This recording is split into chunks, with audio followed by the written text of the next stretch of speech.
Hi guys! Welcome sa ating bagong lesson. Ito ang All Out of Love ng Air Supply.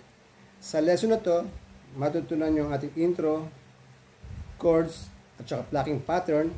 Pero bago tayo magsimula, kung bago sa channel na to, please pakipindot ang subscribe button, pati na rin ang notification bell para maging updated ka sa mga gagawin ko pang videos na katulad ito. Okay? Simulan natin. May tatlong pattern chords itong ating pyesa, no?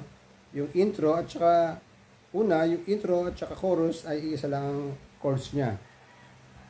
Tapos pangalawa, yung verse at pangatlo, yung bridge. So dito muna tayo sa intro, chorus. Ito yung chords niya.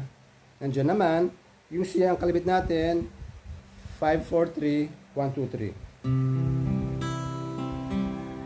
3. Okay? Sunod na chords niya, G over B. So, yung G over B, naka-G ka, alisin mo lang itong middle finger. Patitira yung nasa 5th strings. Yan yung pinaka-base natin, yung B. Kaya G over B. So, ang kalabit niyan, 5, 4, 3, 1, 2,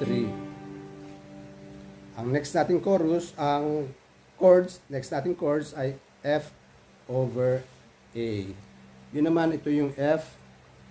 Ang base natin yung A, open, number 5. Okay? Yan yun, no? Yan yung F, diba? Yung fragments ng F lang kinuha natin.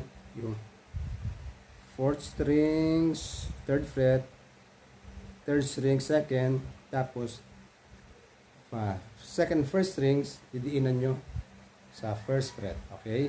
Yan yung F over A. Ang kalabit natin dito ay 5, 4, 3, 1, 2, 3. Kagaya nung dalawang nauna. Okay? So, pag pinagsama natin